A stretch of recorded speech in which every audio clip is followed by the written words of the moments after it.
Hey there, folks. Welcome to our cozy nook of tales and adventures. Today, like every episode, we're unlocking the doors of imagination to explore new worlds, meet fascinating characters, and experience unique emotions. I promise to take you on an unforgettable journey through the power of words. So get comfy, grab your favorite drink, snuggle into that perfect spot, and get ready to lose yourself in a new story. Leave the outside world behind for a while and dive with me into the depths of storytelling. If you enjoy our content and want to support the channel, consider hitting the subscribe button and giving the video a thumbs up. Now, without further ado, let's dive into today's story. The Mirrormere River had flowed unceasingly for 10 millennia, its crystal waters cleaving the lush valley in two with mathematical precision. On its eastern banks stood the graceful spires of LOTR, where the Elves had built their realm of living towers and singing gardens. On the western shore rose the imposing terraced city of Ironforge, its dwarven-made bastions and steam-powered mechanisms carved into the very mountainside. Two kingdoms sharing one valley, yet separated by more than just water, divided by ancient grudges neither side fully remembered. Until the day the river began to die. Lyra Silverleaf stood ankle-deep in what should have been rushing currents, but was now merely damp stone. Her slender fingers, adorned with rings of woven moonsilver that amplified her druidic powers, traced the exposed riverbed. The smooth stones, once polished by relentless water, felt unnaturally warm beneath her touch. Small pools of remaining water trembled as she channeled her magic, seeking communion with the river's spirit. "How long has it been receding?" she asked the elven river wardens gathered behind her, their faces tight with concern. "3 cycles of the moon, Lady Silverleaf," replied the eldest. It began as barely noticeable, a handspan's retreat from the usual banks. Now, his voice faltered as he gestured toward the center of the riverbed, where only the deepest channel held any water at all. "The elders believe that without the Mirrormere's blessing, our heartwoods will begin failing within a season." Lyra nodded grimly. The ancient trees that formed the living heart of LOTR drew their power from the river's enchanted waters. Without that nourishment, the elves' magic would wither like autumn leaves. "And what of the western shore?" she asked, glancing toward the dwarven territories where great mechanical water wheels now stood motionless above the depleted waterline. "The dwarves suffer equally," the river warden admitted reluctantly. "Their forges and liftworks depend on the river's flow." "The High Council has voted. You are to seek the source in the Frost-Crown Mountains and discover what malady afflicts our river." As the morning mists still clung to the valley, Lyra arrived at the ancient stone bridge that spanned the river's narrowest point. For centuries, it had served as the neutral meeting ground between the two realms, a place of tense diplomacy and carefully negotiated trade. Now, with the river reduced to a trickle beneath it, the bridge seemed an artifact of a forgotten purpose. She was not surprised to find someone already waiting there, though the sight of a dwarf standing fully armed and provisioned for a journey gave her momentary pause. He was broader than most of his kind, his auburn beard braided with bronze beads that clinked softly with each movement. The intricate mechanized crossbow strapped to his back gleamed with polished gears and expertly crafted runes that even she could recognize as masterwork engineering. "You must be the elvish delegate," he said without preamble, his deep voice lacking the usual gruffness dwarves employed when addressing her kind. "Thorin Ironfist, master engineer of the Western Aqueducts. Lyra Silverleaf, archdruid of the Eastern Glades," she replied with equal formality, noting the unusual violet hue of his eyes, a color almost never seen among dwarf kind. "I assume our missions align." Thorin nodded, adjusting the straps of his pack. The Ironforge Council has tasked me with tracking the river to its source and solving whatever plagues it. I suspect your elders have done the same. Then we journey together, Lyra stated, making it sound more declaration than question. A flicker of something, amusement perhaps, or resignation, crossed Thorin's face. Indeed, though I wonder if this cooperation comes too late. The oldest records speak of a time when our peoples tended the river as one. Their journey northward followed the diminishing Miramir through landscapes neither had fully explored before. The neutral zone between kingdoms gradually gave way to wild territories where ancient magic still permeated the very soil. Here, the valley narrowed, and the mountains that embraced it grew steeper. On the third day, they encountered the first of the river guardians, spectral stags with crystal antlers that pawed anxiously at the drying riverbed. Lyra communed with them while Thorin watched in silent fascination, his engineer's mind cataloguing the impossibility of creatures composed of water and light. "They are afraid," Lyra translated after the largest stag dissolved back into mist. "Something awakens in the mountains that should remain sleeping. They call it the thirst."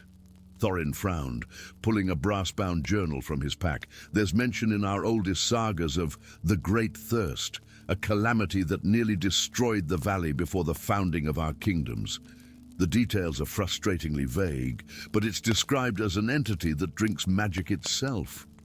Their camps each night became a study in contrasts and unexpected harmonies. Lyra's magic conjured shelters of interwoven branches and softly glowing flowers that provided warmth without fire. Thorin's ingenious devices purified water and projected detailed maps of their journey onto smooth stone surfaces. What began as tentative exchanges of practical information gradually evolved into conversations that stretched late into the night, discoveries of shared interests and complementary knowledge that belied centuries of separation. "Your understanding of water flow dynamics is remarkable," Thorin admitted on the fifth evening, watching Lyra demonstrate how she could sense underground springs with her connection to nature. "Our engineers struggle to calculate what you simply feel, and your devices achieve in moments what would take hours of ritual for even our most skilled mages," Lyra returned, examining a water purification mechanism with genuine admiration. "Perhaps our peoples were never meant to be divided. The higher they climbed into the frost-crowned mountains, the more desolate the landscape became. The riverbed they followed grew narrow and increasingly alien, the smooth stones giving way to crystalline formations that hummed with discordant energy when touched. Strange runes, neither elven nor dwarven in origin, began appearing carved into cliff faces. "And I recognize elements of these symbols," Thorin said, transcribing them meticulously in his journal. "They contain fragments of the ancient dwarven word for binding and sacrifice, but arranged in patterns I've never encountered." "The Elven language shares these roots," Lyra observed, her fingers tracing the air above the markings, where residual magic still pulsed. "Do as if both our languages descended from a common tongue." On the 9th day, they reached the legendary source of the Miramir, a massive lake of liquid crystal nestled in a caldera near the highest peak, or rather, what should have been a lake. Now it was a vast bowl of dry, cracked earth with only a small pool remaining at its center. Above this pool hovered a swirling vortex of darkness, a tear in the very fabric of reality that pulsated with hungry purpose. "The river's headwaters are being consumed," Lyra whispered, feeling the wrongness emanating from the vortex. "But why now, after all these millennia?" Their answer came unexpectedly. As they approached the shore of the diminished lake, the ground beneath them trembled. Ancient mechanisms, buried beneath the lake bed, activated with grinding protests of long-dormant gears. A pedestal rose from beside the remaining pool, bearing a stone tablet split perfectly down the middle. Inscribed on the tablet was a prophecy in two languages, one half in ancient Elvish, one half in Proto-Dwarven. Together, for the first time in perhaps thousands of years, representatives of both peoples stood before it and could read the complete message. When the Guardians forget their sacred duty, the thirst shall return. The river demands sacrifice from both bloodlines to flow once more. Only the reunited heirs may awaken that which sleeps beneath the waters. As they finished reading, magic flared from the tablet, enveloping both Lyra and Thorin in light that mapped constellations of power across their skin. Identical patterns, despite their different forms. Blood recognition spells. Thorin breathed in astonishment. I've read of such things but never witnessed. We are the heirs, Lyra realized, watching as the light sank beneath her skin, leaving behind marks like luminescent tattoos that matched ancient patterns in the tablet. Not just representatives of our peoples, direct descendants of whoever created this place. The vortex above the pool pulsed violently, as if sensing their presence. From its depths emerged writhing tendrils of anti-light that reached hungrily toward the valley below. The 1,000-year cycle, Thorin said, frantically flipping through his journal. The sagas mention it, a test that occurs every millennium to ensure the Guardians remain vigilant, but our peoples drifted apart, forgot our shared responsibility. And now the binding weakens, Lyra finished. The tablet speaks of sacrifice. In Elven ritual texts, that typically means blood, Thorin nodded grimly. The same in our traditions. The ground shook more violently as the vortex expanded. Fissures spread across the dry lake bed, releasing plumes of dark energy. From these cracks emerged crystalline creatures, jagged approximations of both elves and dwarves, their forms twisted and hungry. Fighting back to back, Lyra and Thorin faced the onslaught. Her nature magic entangled the creatures in spectral roots, while his mechanical crossbow fired bolts of alchemical fire that shattered their crystalline forms. They moved with increasing synchronicity, as if the matching marks on their skin connected them on some fundamental level. When the last creature fell, they stood breathless before the tablet once more. The sacrifice must be made freely. Lyra translated from her half of the tablet. By those of unbroken lineage, Thorin continued from his portion, to restore what was divided. They finished together. Understanding passed between them. At the lake's center stood a single pillar of stone rising from the shrinking pool. They approached it slowly, the ground increasingly unstable beneath their feet. The pillar bore two shallow basins, one inscribed with Elven runes, one with Dwarven. And my people speak of the great sacrifice as a tragedy, Thorin said quietly, a tale of two leaders who gave their lives to save the valley. Lyra nodded, her eyes on the vortex above them. Our legends tell of two champions who merged with the river's spirit to become its eternal guardians. Perhaps both stories hold truth. With ceremonial daggers, hers of silver, his of iron, they each drew blood from their palms. As the crimson drops fell into the waiting basins, an unexpected realization struck them both simultaneously. The tablet doesn't specify how much blood, Thorin said with sudden hope.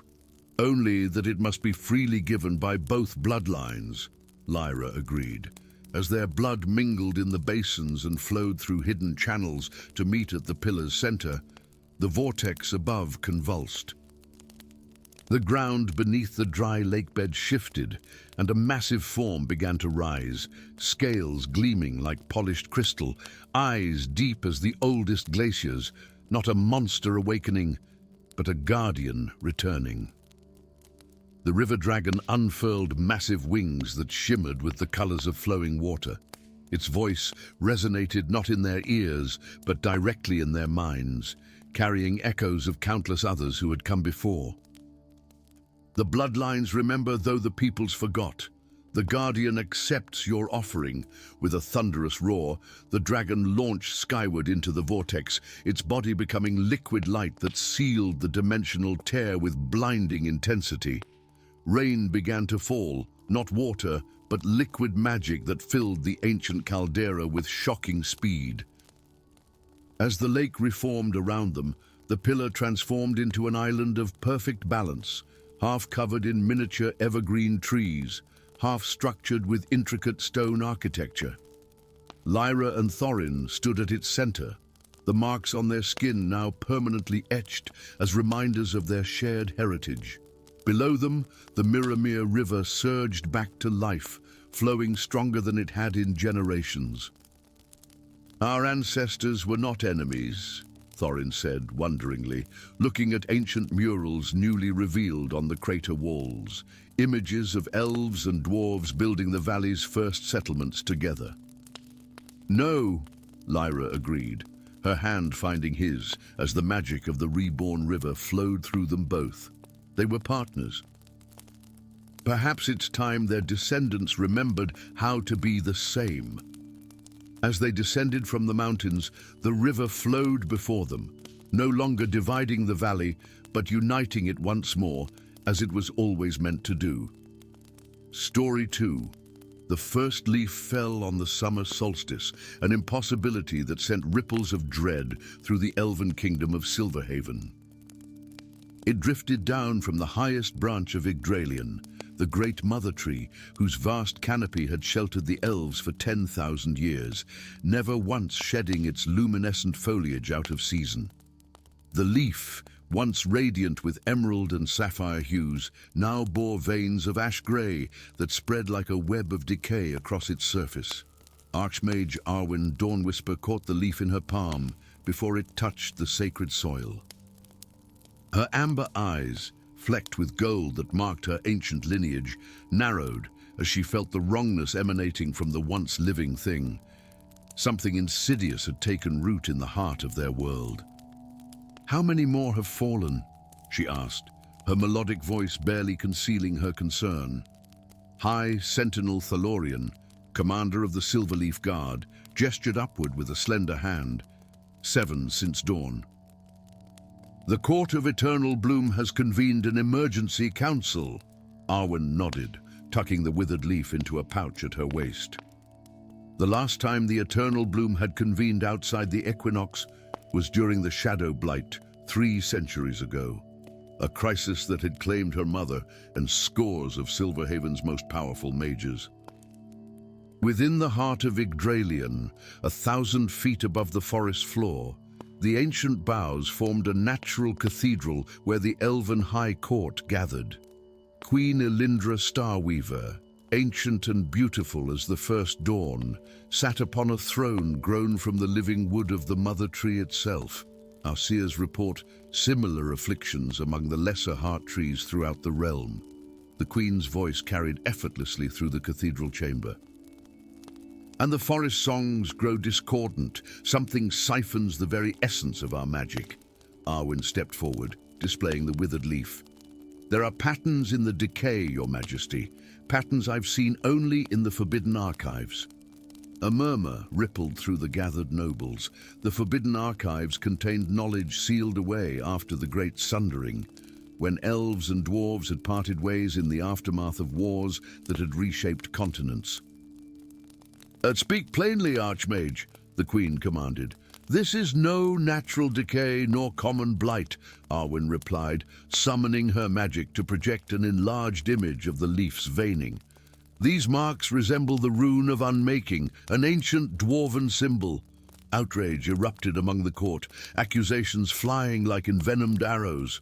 War drums had not sounded between the realms in 2 millennia, but ancient prejudices lingered like winter frost in spring. "Silence," the Queen's voice cut through the chaos. "Archmage Dawnwhisper, what remedy do you propose?" Arwen took a deep breath, knowing her next words would be met with resistance. The archives speak of a legendary metal, mithrilium, forged in the heart of mountains and imbued with the power to heal even the deepest corruptions. But it can only be worked in the eternal forges of Moria. A stunned silence fell over the court.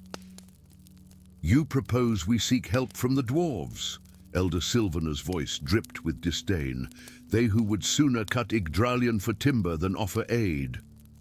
"I propose that I go alone," Arwen countered firmly, "as an emissary of peace." 3 days later, Arwen stood before the imposing gates of Moria, carved into the face of Mount Ironheart. The granite sentinels that flanked the entrance, 30 feet of master-crafted stone, shaped like armored dwarven warriors, fixed their gem-encrusted eyes upon her slender form. "State your purpose, elf," rumbled a voice from within the mountain. "I am Archmage Arwen Dawn Whisper of Silverhaven," she replied, her voice unwavering. "I seek audience with your king regarding a matter that threatens both our realms." Laughter echoed from hidden watchtowers. "The king of Moria has no commerce with tree dwellers."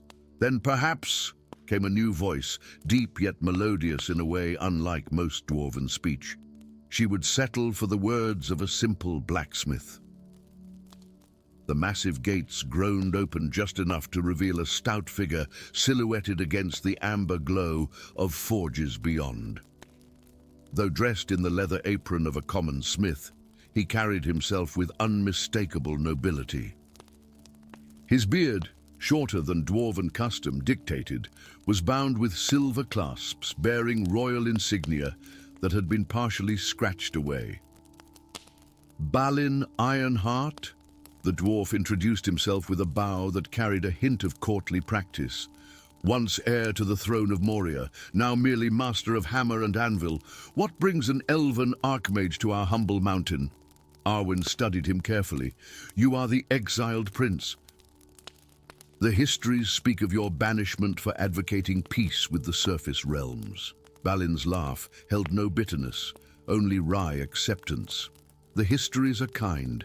I was banished for suggesting that dwarves and elves might once again share knowledge, as in the elder days." He gestured toward the darkened tunnel. "Come. We can speak more freely in my forge." Balin's workshop lay far from the main halls of Moria, nestled within a natural cavern where an underground stream provided both power and cooling for his craft.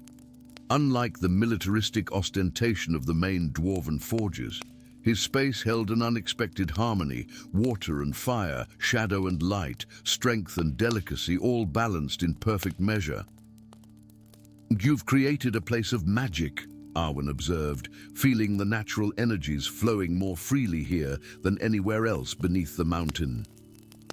"Magic is just another craft," Balin replied, stoking his forge. "One my people have forgotten in their obsession with steel and gold." He turned to face her, his deep-set eyes reflecting the forge fire. "Now, tell me why an archmage crosses mountains and prejudiced to seek a disgraced smith." Arwen produced the withered leaf, now nearly turned to dust. "Something consumes the great mother tree, the heart of elven magic. According to our oldest texts, only weapons forged of mithrilium can cut out this corruption." Balin's expression darkened. "Mithrilium has not been mined in an age. The last known vein was sealed when—" He hesitated. "When the Great Wasting began." "The Great Wasting? Our miners call it the hunger in the deep. It began 7 moons past, a strange decay that eats away at our richest veins of ore. Mithril turns to dust, gold to ash. We've sealed 3 levels of the deep mines already." Understanding dawned in Arwen's eyes. Not 2 separate afflictions, one parasite attacking both our realms. "The Devourer," Balin whispered. "A creature of legend, born when the world was young, that feeds on magic itself, whether bound in living wood or enchanted metal." The archives mentioned such a being, imprisoned by a joint effort of elves and dwarves in the First Age. Balin nodded grimly. A prison requiring both magics to maintain. As our peoples drifted apart, the old wardings must have weakened. Then we must reforge those bonds, Arwen said with quiet determination. Balin's forge became their war room. Ancient texts were smuggled from both realms. Elven scrolls of gossamer-thin leaves inscribed with sunlight ink. Dwarven tomes bound in metals that hummed with power when opened. Together, they discovered the truth their ancestors had tried to bury. The Devourer was no mere parasite, but a fallen god. One of the first makers, corrupted by an insatiable hunger for the very magic it once helped create. Their research revealed 3 tasks necessary to rebind the ancient entity: forging a weapon with elven tears and dwarven blood, planting a seed of crystal in the deepest mountain heart, and speaking the true name of the parasite in a forgotten tongue. The weapon must be mithrilium, Balin mused, but the last vein lies within the infected zone. And the crystal seeds grow only from Yggdrasil's highest branches, Arwen added, now corrupted and brittle. For 6 days they labored in secret. Arwen wove protective enchantments using water and wind, elements abundant in Balin's isolated forge. Balin crafted specialized tools and armor that could withstand the Devourer's touch. On the 7th day, they emerged with a plan born of both traditions. Their first expedition into the sealed mine nearly ended in disaster. The Devourer's influence manifested as crystalline growths that pulsed with sickly purple light, spreading corruption through stone and metal alike. Only Arwen's hasty water shield saved them when a corrupted support beam collapsed. "Your magic complements the mountain's resistance," Balin observed as they retreated to safety. "Perhaps that's why our ancestors worked together, necessity born of complementary strengths." Their second attempt proved more successful. While Arwen maintained a sphere of purifying energy, Balin extracted a precious nugget of untainted mithrilium from behind a wall of corrupted ore. The metal sang in his hands, resonating with Arwen's spellcraft in harmonies neither had experienced before. The journey to Silverhaven was fraught with danger. The corruption had spread to the surface lands between mountain and forest. Ancient guardian beasts, twisted by the Devourer's influence, haunted the mist-filled valleys. Together, elf and dwarf fought their way through, Arwen's elemental magic creating openings that Balin's masterful axework exploited with devastating precision. At Yggdrasil, they found the Court of Eternal Bloom in disarray. Nearly a third of the great mother tree had withered, its once luminescent bark now grey and cracked. Queen Elindra, weakened by her bond with the dying tree, could barely sustain the protective enchantments around the kingdom's heart. "You bring a dwarf before the mother tree?" Elder Sylvanar challenged, even as corruption crept through the cathedral chamber. "I bring the salvation of both our realms," Arwen countered, standing shoulder to shoulder with Balin. "And whether you accept it or not, the forging of the mithrilium blade, dubbed Devourer's Bane, required 3 days of uninterrupted spellcraft. Balin worked the rare metal with techniques lost to modern dwarven smiths, while Arwen channeled the remaining healthy essence of Yggdrasil into the molten alloy. When tears of exhaustion fell from her eyes into the forge, Balin added 3 drops of his own blood from a pricked finger, fulfilling the first requirement of the ancient ritual. With the sword complete, they descended to the deepest roots of Yggdrasil, where the corruption was most concentrated. There, in a chamber where massive roots intertwined with bedrock, they found the heart of the infection, a pulsating mass of crystalline growths surrounding a fissure in reality itself. "The prison weakens," Arwen whispered, feeling ancient magics unraveling around them. Balin planted the crystal seed, grown from a fusion of elven heartwood and dwarven gemcraft, at the edge of the fissure. As Arwen raised Devourer's bane, they spoke together the true name of their enemy, a word that vibrated with power, drawn equally from the elven tongue of creation and the dwarven language of making. The blade struck true, severing the Devourer's connection to both realms. The crystal seed flared with purifying light, re-establishing the ancient prison with fresh power drawn from the renewed cooperation of elf and dwarf. As spring returned to Silverhaven and the deep mines of Moria cleared of corruption, a new accord was struck between the realms. Balin was welcomed back to his people not as a disgraced exile, but as a hero. Arwen established a new order of magesmiths, dedicated to preserving the combined knowledge of both cultures.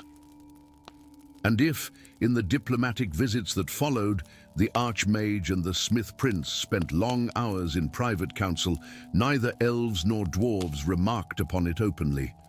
Some bonds, like the finest alloys, grow stronger when tested by fire.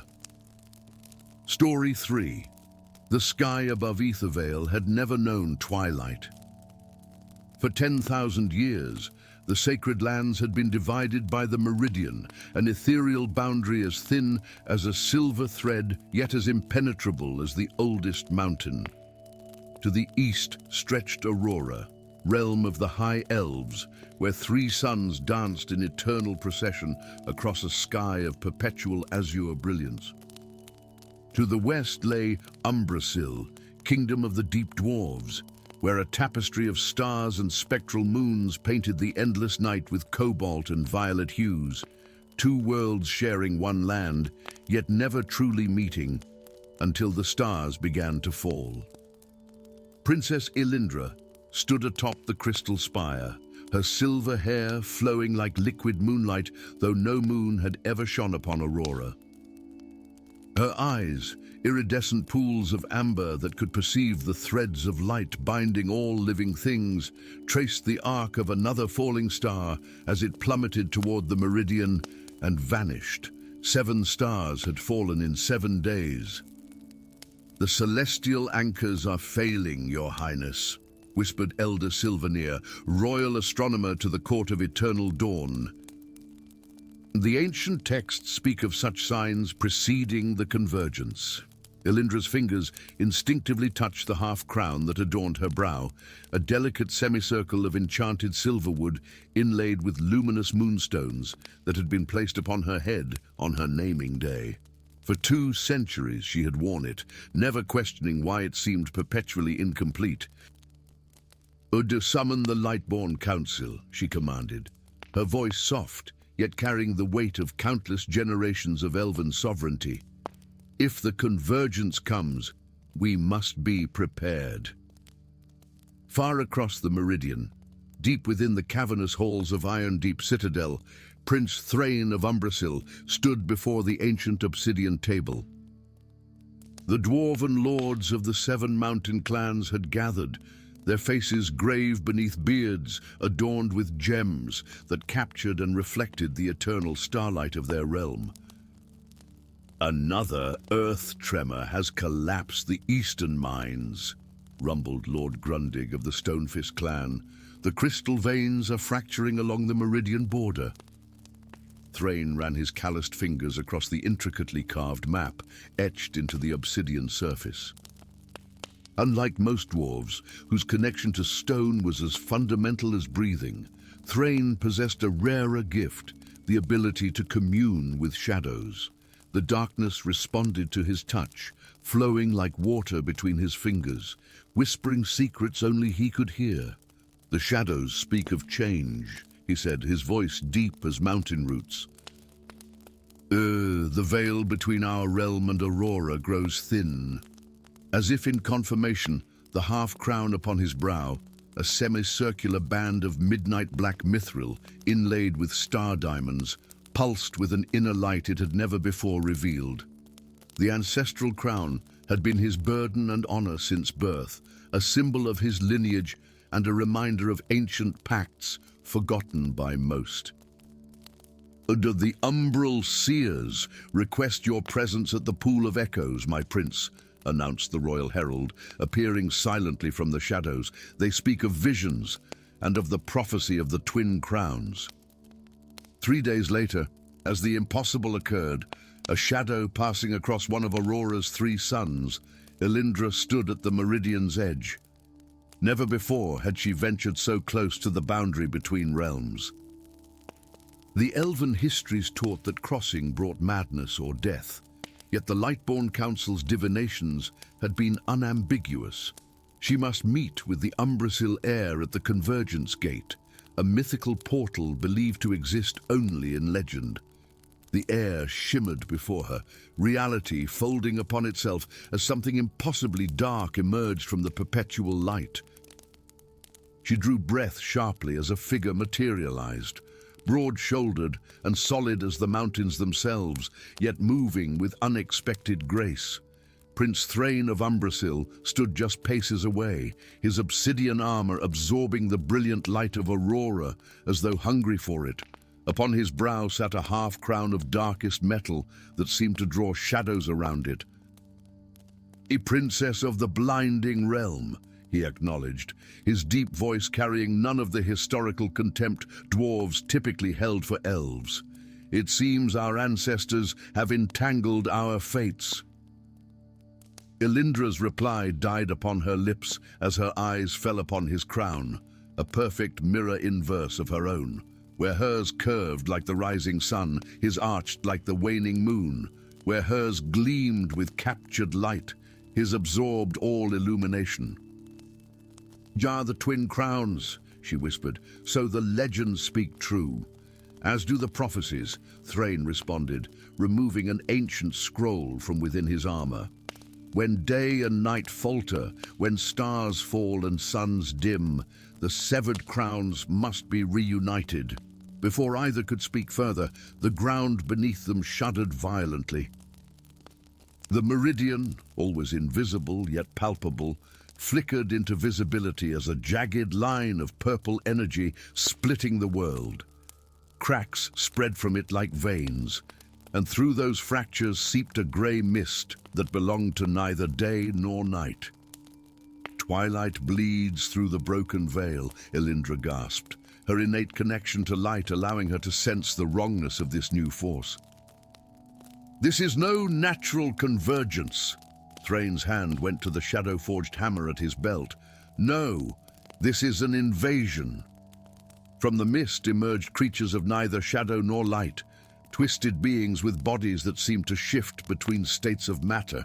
Their eyes glowed with the unholy purple of the broken meridian. "Dusk, harbingers," Thrain growled. "The forbidden texts speak of them, servants of the twilight court that exists between our realms." Elindra raised her hands, light coalescing between her fingers into a bow of pure radiance. "It seems, Prince of Shadows, that we must postpone our diplomatic discussions. For the first time in recorded history, elf and dwarf fought side by side. Elindra's arrows of light pierced the harbingers, temporarily dispersing their misty forms, while Thrain's shadow hammer shattered their crystalline cores. They moved in unconscious harmony, her speed complementing his strength, his endurance bolstering her precision. As the last harbinger fell, the mist receded, but the cracks in the meridian remained. "This was merely the vanguard," Thrain said grimly. The Twilight Court has waited millennia for the meridian to weaken. Why would they attack now? What do they seek?" Elindra questioned, her tactical mind already working through possibilities. The answer came as their half-crowns simultaneously pulsed with power, almost leaping from their heads toward each other. "The crowns," they whispered in unison. The journey to the heart of Aethervale required them to traverse both kingdoms, a diplomatic impossibility made necessary by apocalyptic need. In Aurora, Thrain endured the painful brilliance of triple suns.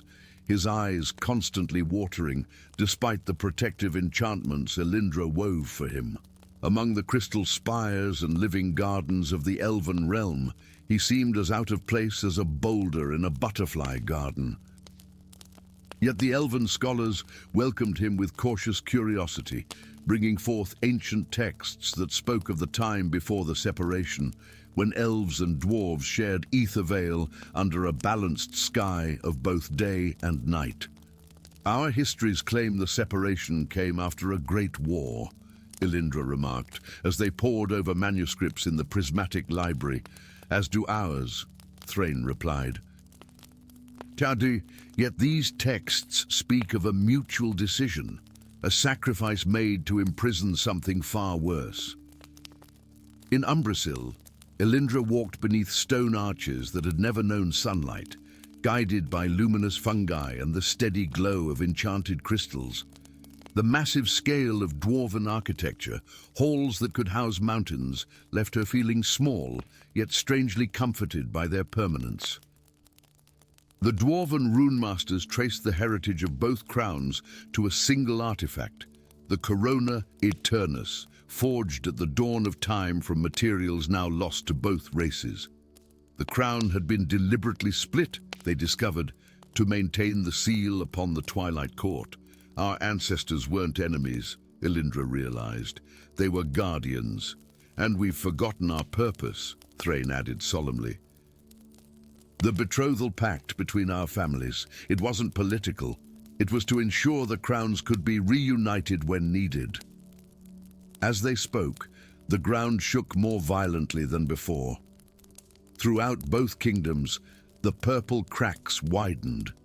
Twilight poured through the fractures, and with it came the armies of the Forgotten Realm, creatures of neither light nor dark, led by the Twilight Sovereign, whose name had been struck from all records.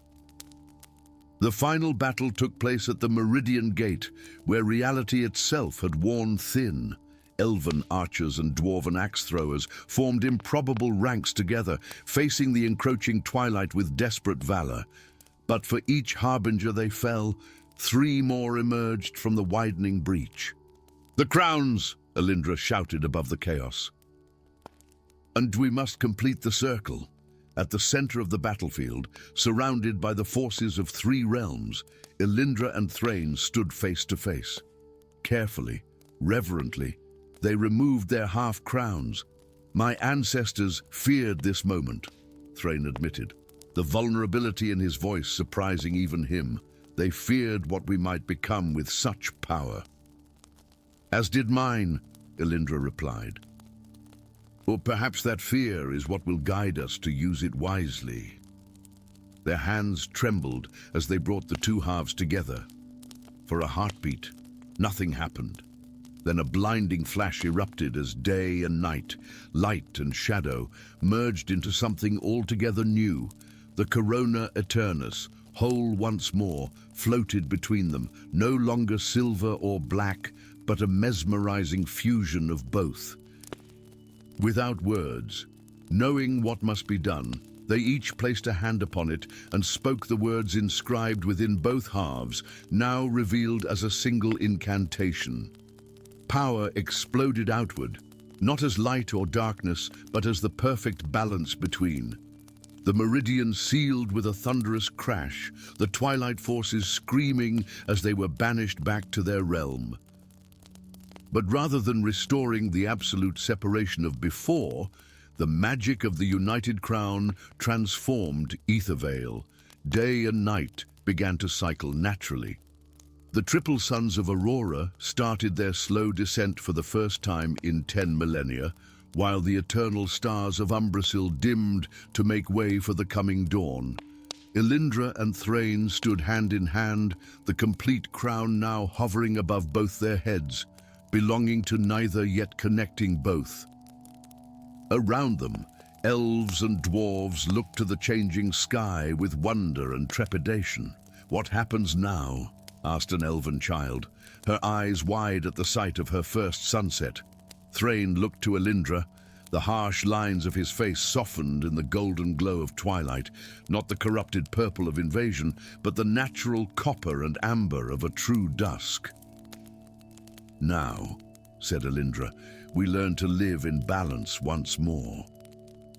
Together, the corona eternus pulsed once above them, then separated again into its two halves, still distinct, yet forever changed by their reunion. Day would follow, night would follow day, and the twin crowns of Ethervale would ensure that neither would ever again forget their shared guardianship of a world that needed both. Story 4. Deep within the heart of Moria, where the mountain's roots twisted into the very foundation of the world, Master Miner Durgrim Stoneheart struck his enchanted pickaxe against the glittering vein of orichalcum that had lured him and his team to this uncharted depth. The rare metal, prized for its ability to hold complex enchantments, sang a melodious note as the pick connected, a sound that echoed strangely in the cavernous darkness. Too strangely. Durgrim raised his hand, signaling his team to halt. His beard, braided with tiny rune-etched metal beads that marked his 30 decades of service to the Deep Delvers Guild, bristled as if touched by a phantom wind. Something lay beyond this wall, something that should not be. "Clear the tunnel!" he commanded, his voice carrying the unmistakable authority of one who had survived 3 cave-ins and the infamous shadow worm incursion of the eastern depths. "I sense a hollow void ahead." As the younger miners reluctantly retreated, Durgrim pressed his palm against the stone, closing his eyes to better perceive the vibrations within. All dwarves possessed some connection to stone, but Durgrim's gift was exceptional.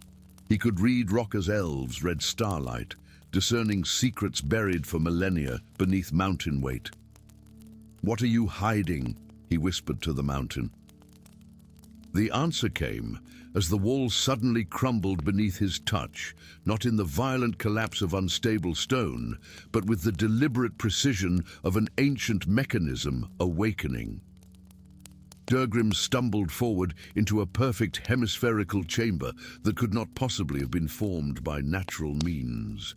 Its walls were polished to a mirror sheen, reflecting the soft azure glow that emanated from the chamber's center. There, suspended within a dome of crystal so clear it seemed crafted from solidified air, flickered a flame the precise color of deepest glacier ice. It burned without fuel, its cold fire casting shadows that moved against the direction of the light itself. Surrounding the crystal dome, arranged in a perfect circle, stood 12 stone pedestals bearing the unmistakable marks of both dwarven and elven craftsmanship intertwined, an impossibility that made Durgrim's breath catch in his throat. "By the Forge Father's anvil," he murmured, approaching the crystal dome with reverent steps. What manner of flame burns blue and cold?" As if responding to his question, the fire flared suddenly, its light penetrating through the crystal to engrave momentary runes across Durgrim's weathered skin. Runes in a language so ancient it predated the formal separation of Elven and Dwarven tongues. Though the markings faded within heartbeats, their meaning burned itself into his mind with terrifying clarity. The seal weakens. The guardian must be summoned.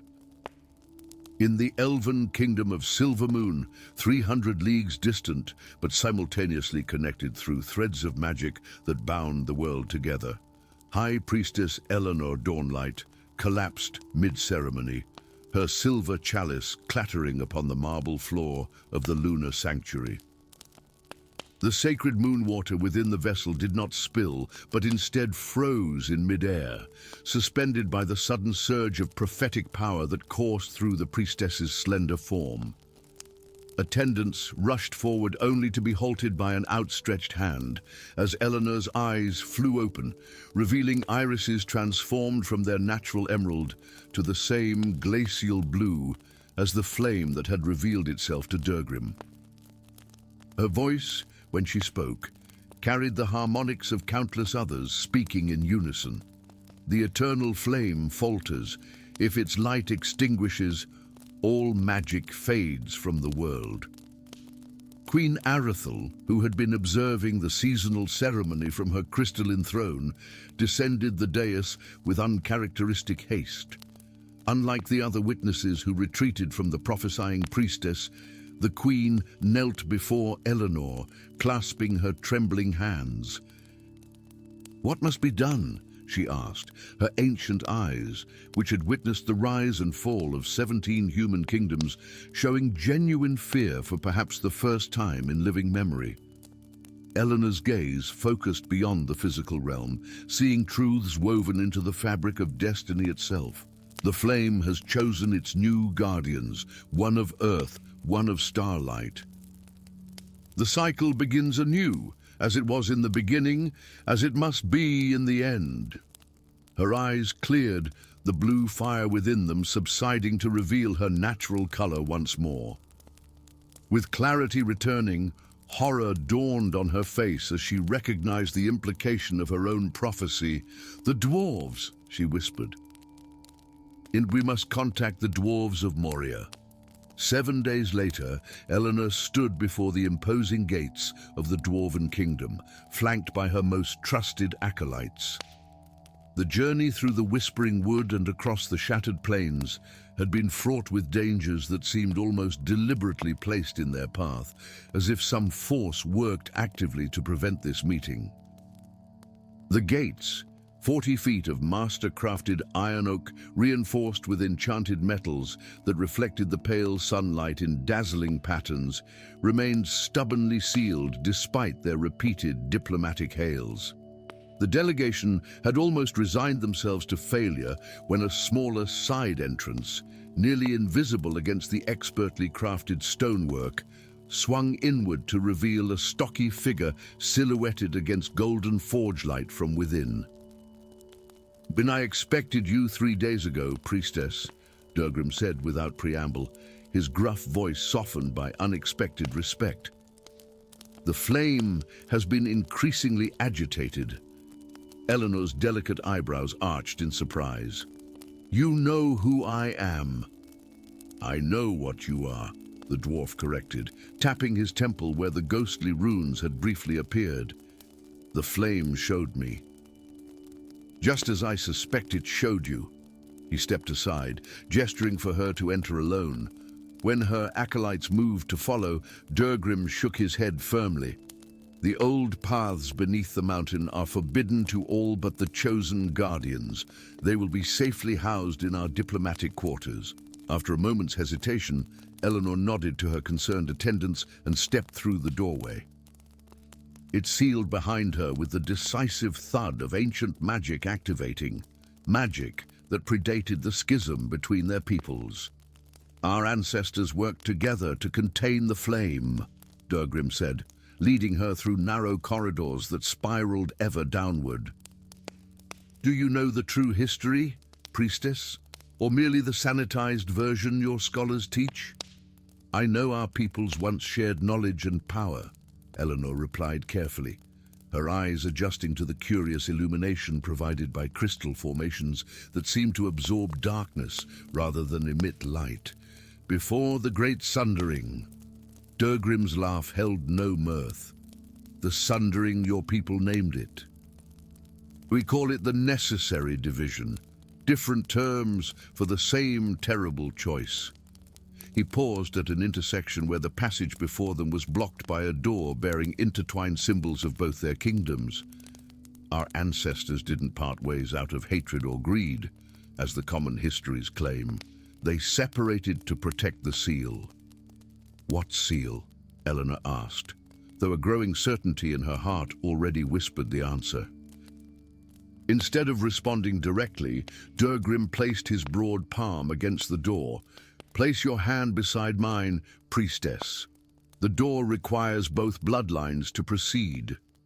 When their hands made contact with the ancient stone, the symbols illuminated with complementary energies, his touch awakening runes of earth and metal that glowed amber and bronze, while hers activated sigils of starlight and wind that shimmered silver and pearl. The door dissolved like morning mist, revealing the path forward. The seal, Durgrim finally answered, as they entered a perfect circular chamber containing the crystal dome that prevents the eternal flame from consuming all magic in existence. The truth, revealed through ancient texts preserved in hidden chambers and through the flame's own communication, shook the foundations of everything both guardians had been taught. The eternal flame was no benevolent source of power, but the imprisoned essence of Zirathax, one of the first makers, corrupted by an insatiable hunger for the very magic it once helped create. Our ancestors discovered that proximity to the flame accelerated magical corruption, Eleanor murmured, reading from a scroll so delicate it threatened to crumble beneath her touch. They realized that magical practitioners of different traditions needed to remain separated, lest cross-contamination weaken the binding spells. The necessary division, Durgrim nodded, examining the crystal dome with newfound understanding. Our peoples didn't split from hatred, but from desperate necessity. The binding required both magical traditions to remain pure and distinct. The crystal had begun developing hairline fractures, microscopic fissures that had formed over centuries of neglect, as the original purpose of the guardianship was gradually forgotten. Now, with the flame's prison weakening, its call had awakened the latent power in both chosen guardians. For 3 weeks they worked tirelessly, Durgrim applying his unparalleled knowledge of mystical metallurgy to forge stabilizing bands of orichalcum and moonsilver, while Eleanor wove complex enchantments that would reinforce the arcane geometries of the prison. Their magic, which should have been incompatible according to conventional wisdom, instead complemented each other in ways that revealed the artificial nature of their long separation. The flame doesn't distinguish between our magics, Eleanor observed, as golden threads of her starlight enchantment intertwined harmoniously with the earthy bronze of Durgrim's runic workings. It hungers for both equally. Perhaps that's why it needs both to contain it, Durgrim replied, his hands steady as he aligned the final reinforcement ring around the crystal dome. Balance, opposition, harmony. Their progress was interrupted when the chamber's outer doors burst inward. A contingent of dwarven forge priests marched in, led by Highsmith Thrain, Ironfist, Durgrim's chief rival within the Deep Delvers Guild. Behind them, to Eleanor's shock, came a delegation of elven star singers led by Archcantor Silvaris, her own mentor. "Step away from the sacred flame, betrayers," Thrain's voice boomed through the chamber. "Its power belongs to the worthy, not to those who would lock it away. The prophecies have been misinterpreted," Silvaris added, his melodious voice a chilling counterpoint to the dwarf's bass rumble. "The flame isn't meant to be contained, but released, a gift to elevate both our peoples." Eleanor and Durgrim exchanged a glance of perfect understanding. Somehow, their respective rivals had discovered the flame's existence and their efforts to repair its prison. Worse, they had been corrupted by its influence from afar, drawn to its power like moths to deadly fire. "You don't understand what you're tampering with," Durgrim warned, positioning himself between the intruders and the crystal dome. "And the flame is no gift. It's an abomination that would consume all magic. Lies taught to maintain the status quo," Thrain scoffed, unsheathing a runic hammer that thrummed with suppressed power. "Step aside, old friend, or be struck down." What followed was a battle unlike any recorded in either kingdom's annals. Durgrim and Eleanor fought back-to-back, his earthen magic and her celestial spells weaving a barrier of protection around the flame's prison. The corrupted priests attacked with reckless power, hurling spells and enchanted weapons with no regard for the sacred chamber's structural integrity. As the conflict reached its peak, a stray blast of uncontrolled magic struck the crystal dome directly. A spiderweb of cracks propagated across its surface, and the blue flame within surged upward, suddenly free to communicate directly with all present. "Release me," it commanded, its voice bypassing ears to resonate within their minds. "I am power incarnate. I am magic itself." The corrupted priests fell to their knees in worship, but Eleanor and Durgrim stood firm, their hands clasped as they channeled their combined power into the failing prison. "We reject you, Devourer," they declared in unison. "Return to your slumber." Drawing upon the ancient knowledge they had uncovered and their naturally complementary magics, they performed what their ancestors had deemed impossible. They renewed the binding without requiring separation. Light and stone, starfire and earth, the very elements that comprised the foundations of their distinct magical traditions, flowed together not in opposition, but in harmony.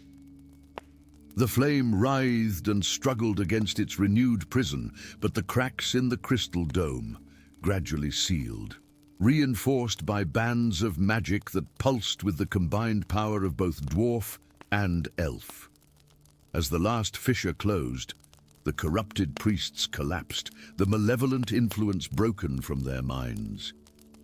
In the aftermath, as the wounded were tended and explanations given to their respective kingdoms, Eleanor and Durgrim stood before the sealed flame, its blue light now contained once more behind flawless crystal. "Our ancestors believed the flame could only be contained through separation," Eleanor mused, watching as the last of Durgrim's runic reinforcements settled into place. "But yet we succeeded through unity." "Perhaps that was the flame's most insidious deception," Durgrim replied, his weathered hand still clasping hers, both reluctant to break the connection that had channeled such harmonious power. "Convincing our ancestors that division made them stronger when, in truth, it only made the flame's eventual escape more certain," she finished. "And by forgetting our shared guardianship, we nearly lost everything. As word of their cooperation spread throughout both kingdoms, ancient prejudices began to give way to cautious curiosity. Diplomatic channels, long closed, reopened. Knowledge hoarded for millennia was hesitantly shared. And in the deepest chamber beneath the mountain, two guardians maintained their vigil over the imprisoned god, not as representatives of divided peoples, but as heirs to a unified legacy they had only just begun to reclaim. Story 5. Blood stained the sacred stones of Frostfire Pass, pooling between ancient runes carved by forgotten hands millennia ago. The diplomatic contingent, 12 elves of the Silverleaf Court and 12 dwarves of the Iron Mountains, lay scattered across the hallowed ground, their ceremonial weapons still sheathed. This was to have been the centennial renewal of the Silver Pact, a tradition spanning 20 generations. Instead, it had become a massacre. Prince Thalon Silverstar crouched behind a massive boulder, his breath coming in silent gasps that formed ephemeral clouds in the frigid mountain air. The pristine white of his diplomatic robes was now splattered with crimson, the intricate silver filigree gleaming dully beneath the blood of his fallen kin. His silver blue eyes, hallmark of the royal elven bloodline, darted anxiously across the killing field, searching for any sign of the attackers. A sound, the faintest scrape of metal against stone, froze him in place. Slowly, he drew the ceremonial dagger from his belt, its ornate design beautiful but impractical for true combat. It would have to suffice. "Lower your blade, elf prince, unless you fancy joining your brethren." The voice came from behind, its resonant feminine tones carrying the unmistakable rocky timbre of dwarven kind. Thalen whirled to find himself facing a stout figure whose elaborate bronze beard clasps marked her as a master artisan of the highest rank. "Brenna Firehammer," he breathed, recognizing the famed blacksmith who had forged the ceremonial gifts exchanged at the last renewal. "Have you come to finish what your assassin started?" Brenna's copper-colored eyes flashed dangerously. She hefted a warhammer that seemed too massive for her compact frame, yet she wielded it with effortless grace. "Speak that accusation again, Tree Singer, and diplomatic immunity be damned. I'll send you to walk with your ancestors." "Then explain this," Thalon hissed, gesturing toward the bodies strewn across the pass.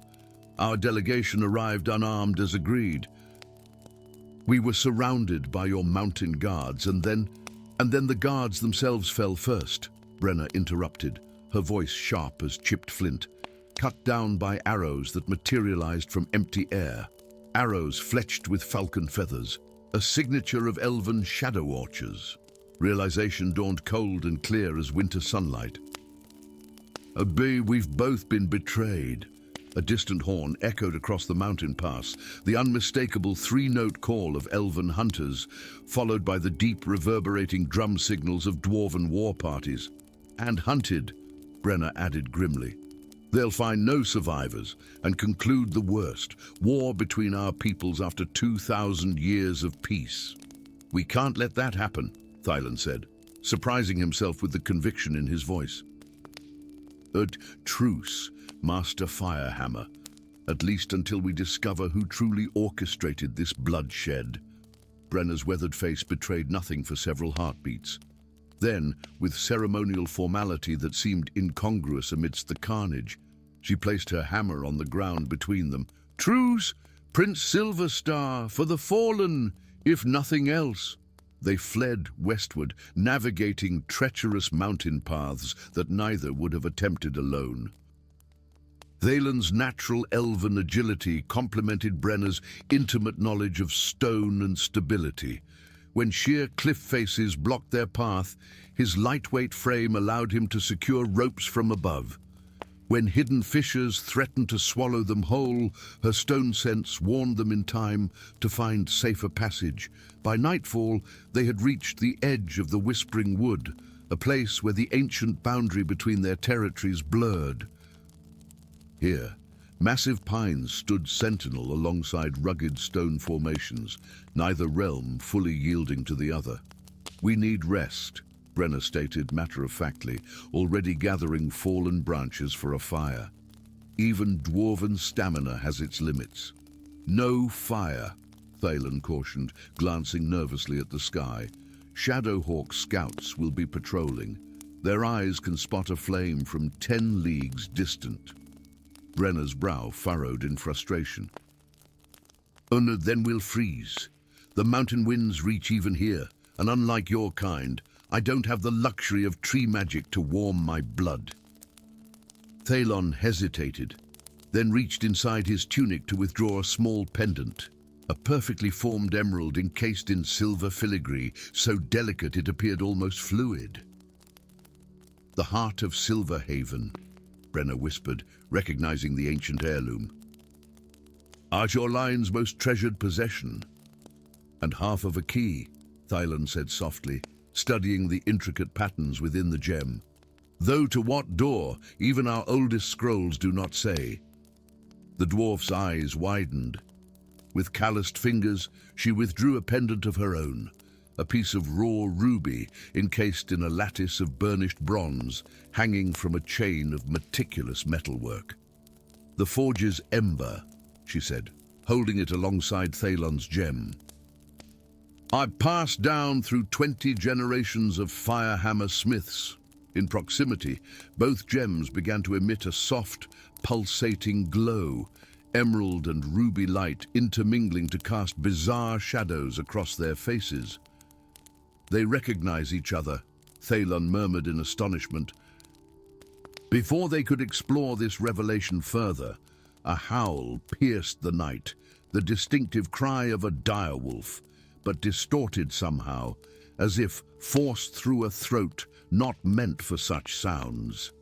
"Shadow trackers," Brenna hissed, hastily concealing her pendant.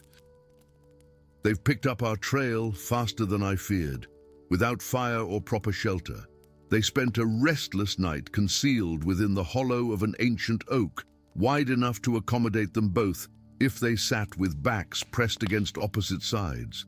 Dawn found them stiff but alive, the sounds of pursuit having faded sometime in the darkest hours.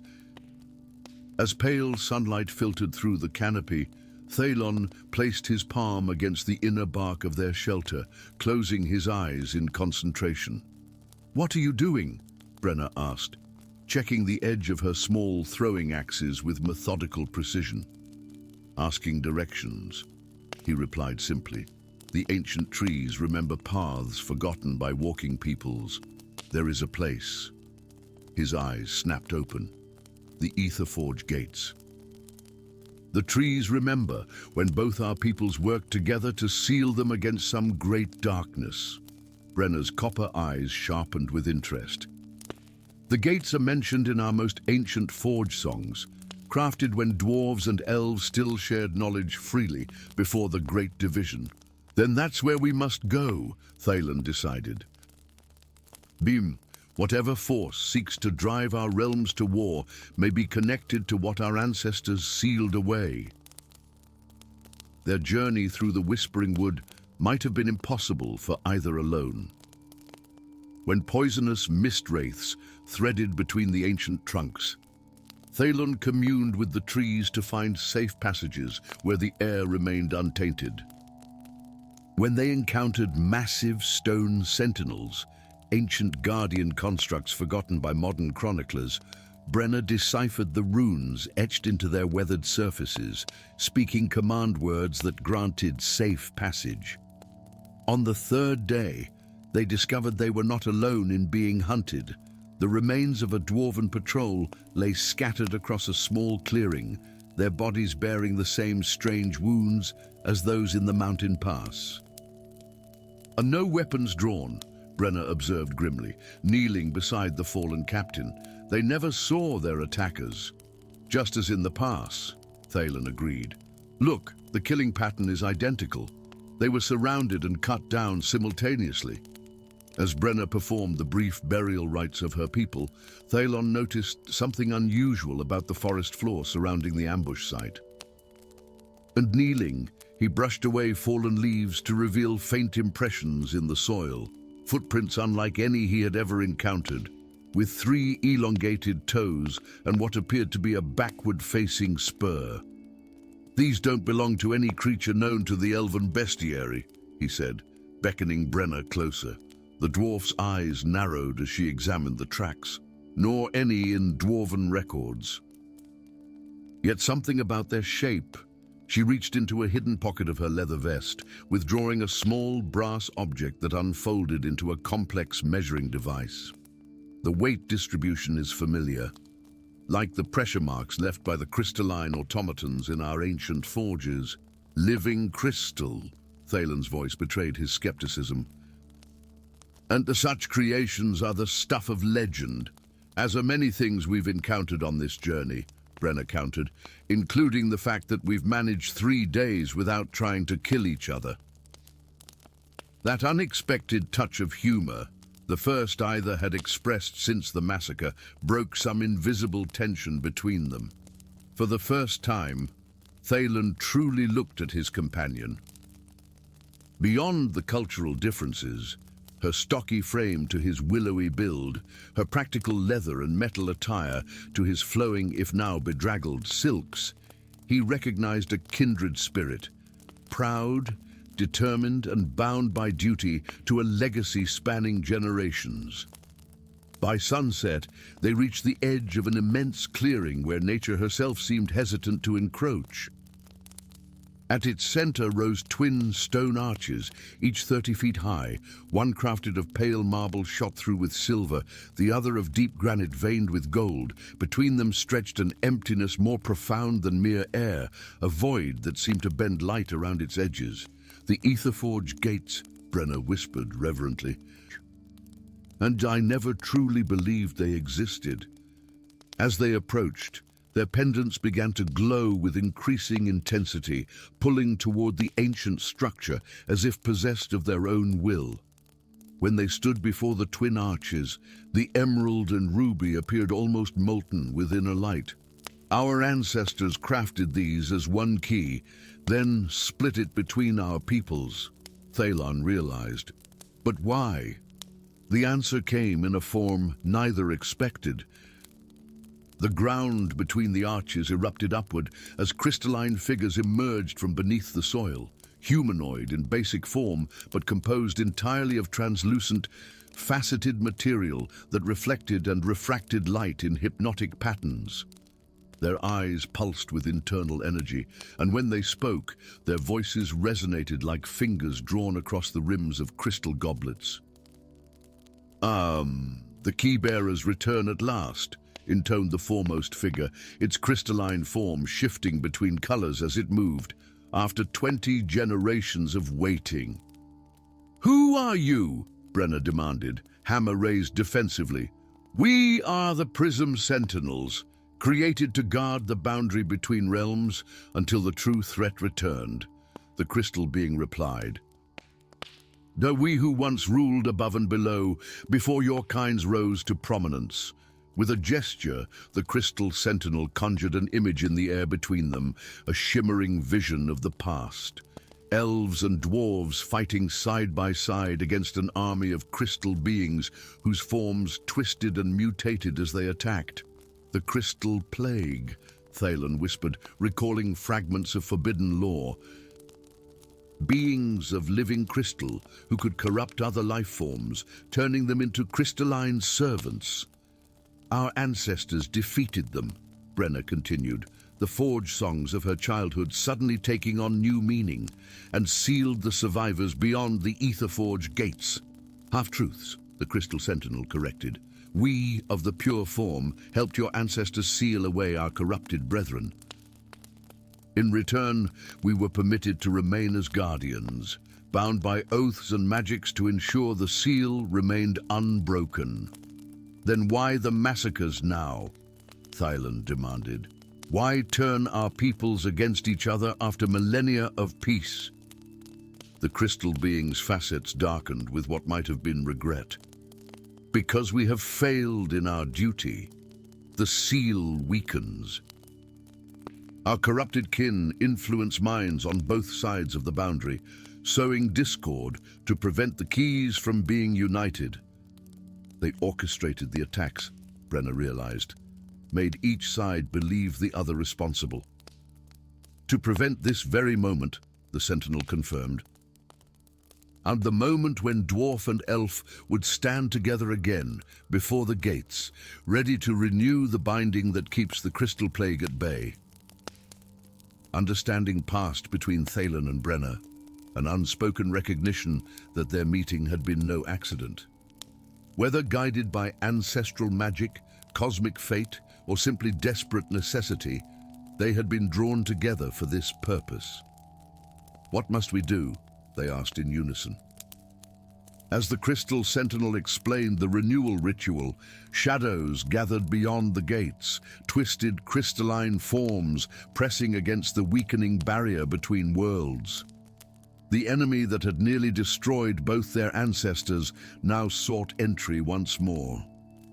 Standing before the ancient arches, Thalen and Brenna raised their pendants. Emerald and ruby light spiraled together, forming a beam that struck the center of the void between the gates. The barrier rippled like disturbed water, revealing momentary glimpses of a crystal landscape where malevolent forms surged toward freedom. By earth and root, by stone and star, they recited together. Words neither had known they remembered until this moment. "And we renew the oath that binds the worlds apart." Magic surged around them, his connection to living things, and her affinity for stone and metal combining into something greater than either alone could command. The barrier between the gates solidified, shimmering with renewed power that pushed back the crystalline invaders. As the ritual completed, the Prism Sentinel approached them once more. "The binding is renewed, but not permanently. The Crystal Plague grows stronger with each generation. The time approaches when separation will no longer suffice, when your peoples must fully reunite the knowledge they once shared." Thalen and Brenna exchanged a glance, heavy with understanding. They had begun this journey as reluctant allies, bound by necessity. They would return to their realms as something far more significant, emissaries of a forgotten truth and harbingers of a future where the artificial divisions between their peoples might finally begin to heal. The path forward will not be easy, Brenner observed as they prepared for the journey home. Centuries of separation have calcified into prejudice and suspicion. Then we shall have to be very convincing, Thalen replied, with the first genuine smile either had managed since the massacre. Fortunately, Master Firehammer, I've found dwarves to be surprisingly persuasive when properly motivated. And I've discovered that elves occasionally possess wisdom beyond their delicate appearances, she returned with a gruff laugh. Perhaps there's hope for our stubborn peoples yet. Behind them, the Etherforge Gate stood secure once more, a monument to what could be accomplished when ancient enemies recognized their common cause and their complementary strengths. Story 6.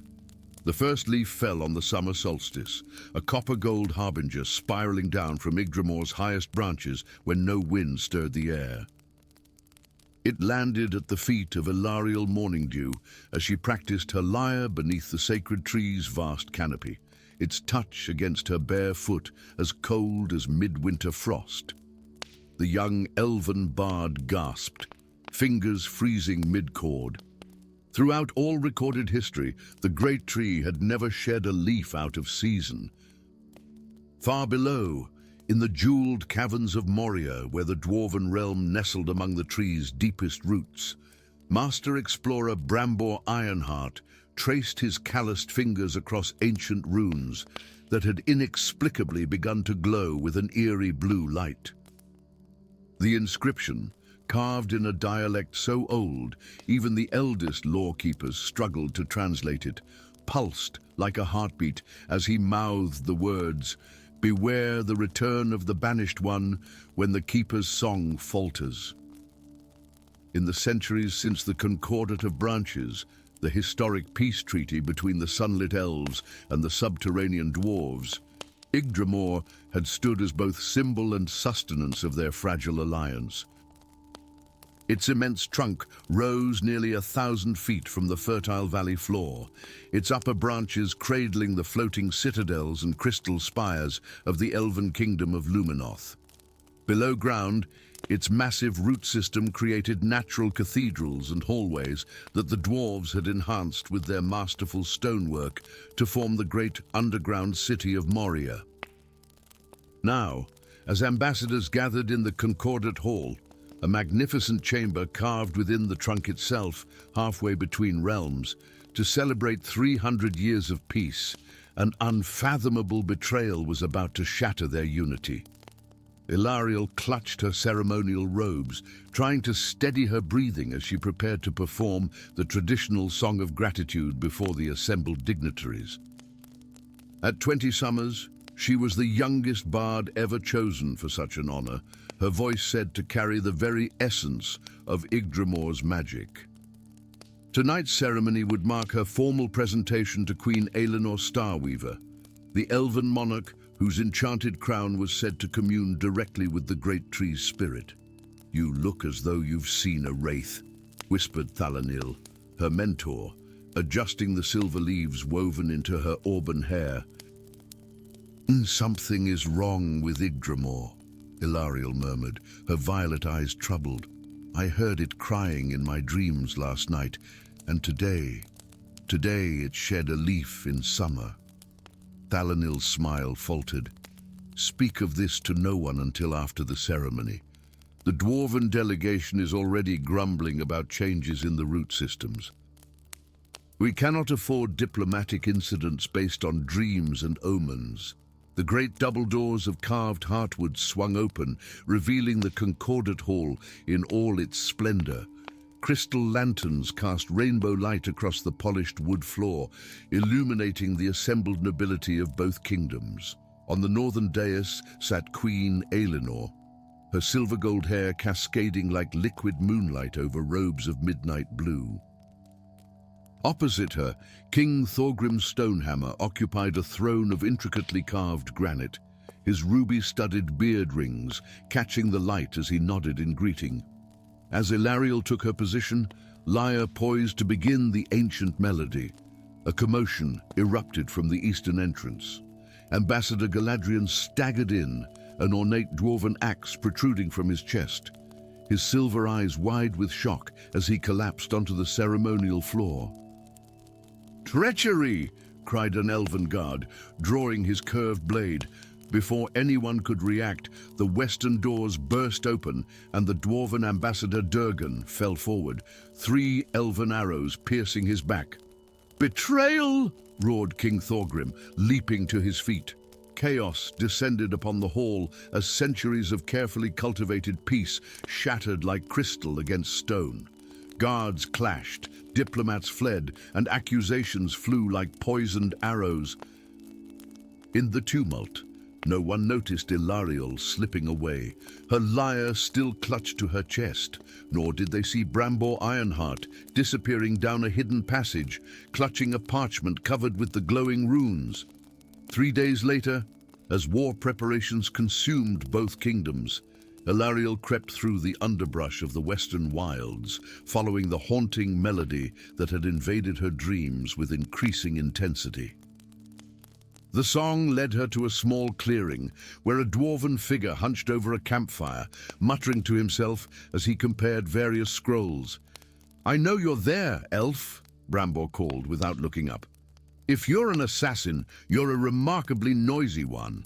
Ilariel stepped into the firelight, her hand on the small ceremonial dagger at her belt. "I'm following the song." "Why can you hear it too, dwarf?" Brambor looked up, his amber eyes reflecting the flames. "Song, I'm following these." He gestured to the runes on his parchment. "They've been leading me to something beneath the oldest roots." Suspicion gave way to curiosity as they shared their experiences. Brambor explained how the ancient warning runes had appeared throughout the deepest tunnels, while Ilariel described the lamenting song that grew clearer whenever she approached the great tree's roots. "The attacks were too perfect," Brambor said grimly. "Both ambassadors at the same moment, each killed with the other kingdom's signature weapons." "Someone wanted war. But why?" Ilariel asked, absently strumming a chord that resonated with the melody in her mind. To her surprise, the runes on Brambor's parchment glowed brighter. "Do that again," he urged, eyes widening. When Ilariel played the haunting melody that had been haunting her dreams, the runes rearranged themselves, forming new words. The prison weakens, the keeper fades. "Find the truth at the convergence of root and shadow." "The convergence," Brambor whispered. "There's a chamber deep beneath Yggdramoor, where the oldest root meets an underground river. The elders call it the Heart of Stone. In our legends, it's called the Cradle of Sorrow," Ilariel replied. "No elf has entered it in 1,000 years. Their uneasy alliance formed, the unlikely pair journeyed to the Forbidden Chamber, Ilariel using hidden elven pathways down the massive tree trunk, Brambor navigating forgotten dwarf mining tunnels. They reached the convergence as the first battalions of their kingdoms clashed in the fields above. The Heart of Stone was a vast cavern where a massive root as thick as a castle tower plunged into a pool of water so dark it seemed to swallow light. Crystal formations grew along the walls, each reflecting not the chamber itself, but scenes of battle from the surface, evidence of Yggdramoor's failing magic as the tree slowly died. "It's a scrying pool," Ilariel breathed, watching dwarven axes clash against elven blades. "The tree is witnessing its guardians destroy each other." As she spoke, the water began to ripple, and a voice like ancient bark cracking in winter frost emanated from its depths. "Clever children, to find your way to the heart of your doom." A figure rose from the pool, not of water but of liquid shadow. It coalesced into the form of a tall being wearing a crown of twisted branches. Its features neither elven nor dwarven, but something older and crueler. Malekith, Bramber gasped, recognizing the name from the oldest dwarven legends. The Witch King, who nearly destroyed both our kinds before Yggdramour imprisoned him. For 1,000 years I have waited, Malekith hissed, his voice like roots grinding against stone. Feeding on the tree's magic, weakening it season by season. Now your war will complete what time began. When enough blood soaks these roots, my prison will shatter. Ilariel clutched her lyre, suddenly understanding. You orchestrated the assassinations. A simple matter when one can influence dreams and whisper to the weak-minded. The Shadow King laughed. Your ancestors were cleverer. They knew only united could they bind me. Divided you fall. Bramber drew his axe, even as Ilariel readied her lyre. We know the truth now. We'll stop the war. You are declared traitors by both your kingdoms, Malekith mocked. Who would believe you? As the Shadow King advanced, Ilariel's fingers found the melody that had guided her. Not a lament, she now realized, but a desperate plea. The ancient song of binding that had imprisoned Malekith centuries ago. As she played, Bramber recognized the rhythm that matched the pulsing of the runes. It's the Song of Roots, he exclaimed. But the legends say it requires both peoples to sing together. Then sing, dwarf, Ilariel commanded, her fingers dancing across the strings. Reluctantly at first, then with growing confidence, Bramber's deep baritone joined Ilariel's crystalline soprano. As their voices twined together, the massive root began to glow with amber light, and the scenes in the crystal reflections shifted, no longer showing the present battle, but the ancient ceremony where elves and dwarves had first united to imprison the Witch King. Malekith howled as tendrils of living wood erupted from the pool, wrapping around his shadow form. Even if you bind me again, your kingdoms are already at war. Yggdramour will die, and I will return. Ilariel played faster, her fingers bleeding on the strings, while Brambor's voice grew hoarse with effort. Through their music, Yggdramour's fading consciousness reached out, using the last of its strength to project their song to the surface. Above, on the battlefield, the music rose from the ground itself. Elven warriors and dwarven soldiers paused mid-clash as the great tree began to glow golden from roots to crown. The Song of Roots enveloped them, carrying visions of Malekith's treachery and the truth of their shared history. Queen Aelinor and King Thorgrim, leading their respective armies, felt the music resonate with the ancient magic in their royal regalia. In that moment of clarity, they ordered their forces to stand down. Deep below, as the Shadow King screamed his defiance, Ilariel collapsed from exhaustion, her lyre falling silent. Bramber caught her, continuing the song alone, his voice faltering. Both peoples must sing. Malekith gloated, beginning to break free. Your effort is wasted. But then, from above, came the sound of 1,000 voices, elves and dwarves united in song, led by their monarchs who had descended into the depths following the music. The combined chorus completed the binding spell, sealing Malekith once more into the heart of Yggdramour. As the Shadow King vanished with a final curse, the great tree shuddered, its withered leaves turning green once more. The Elven Queen and Dwarven King found the exhausted pair in the Heart of Stone, and recognizing their bravery, declared them heroes instead of traitors. In the years that followed, Ilariel and Bramber became the first ambassadors of a new concordat. A permanent choir was established, half elven, half dwarven, to maintain the Song of Roots without ceasing, strengthening both Yggdramour and the bonds between the two peoples. And if travelers pass through Ethelvale today, they say the great tree's leaves whisper with the echoes of that first desperate duet. an elven bard and a dwarven explorer who discovered that harmony is found not in singing alone, but in joining voices against the darkness.